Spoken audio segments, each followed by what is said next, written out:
Farrington's coming right over, Mr. Pilot Jones. Thank you, Rigby. Do you think we ought to make him more comfortable, sir?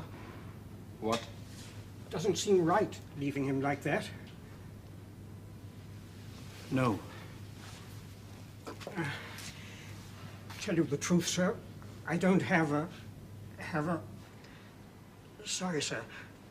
Not feeling too bright all of a sudden. That's all right, Rigby. You go down to the lodge and wait for Dr. Farrington. I'll look after the headmaster. Thank you very much, sir.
Can't see what you were in such a hurry about, Pilot Jones.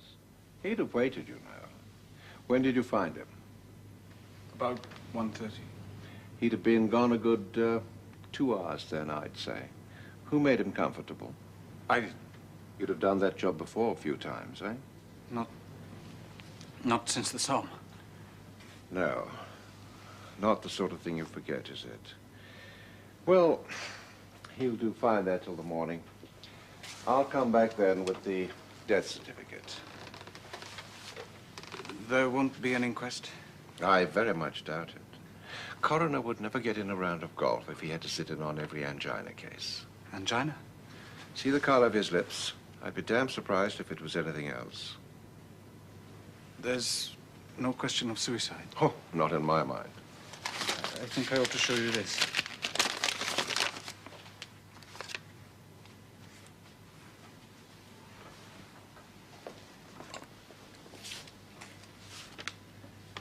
Can't call this a suicide note. In view of our conversation earlier this evening, I hereby formally tender his what, resignation? Yes, I think so. Health reasons, I suppose. Left it a bit late, poor fellow. No, well, he was actually trying to get me dismissed. Was he, by God? What for? Not that it matters now, but he turned it into an ultimatum, either him or me. The governors must have gone against him. I never thought they would. Oh, I see. Oh, I noticed these.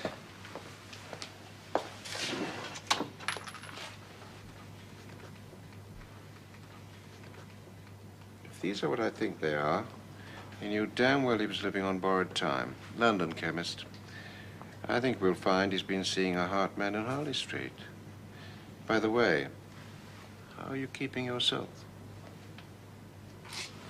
I'm fine.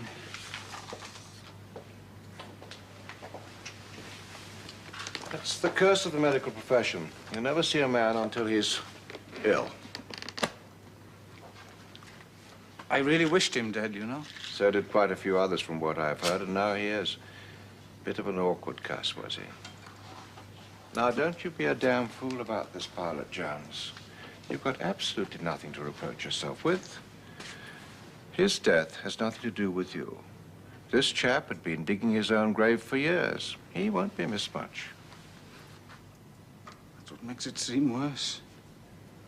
He did what he thought was right. You could say that about a lot of men with more power than sense. Look, you've had a long night. I should get to bed if I were you. There's nothing you can do here. Undertaker will do the rest. Yes.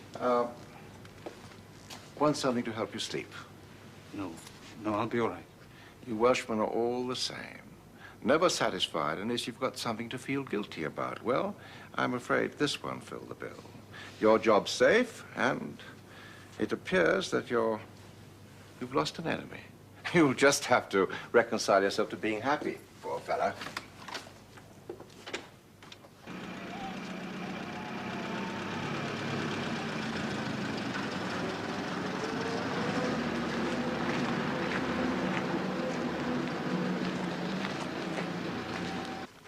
Certainly stayed in character to the last.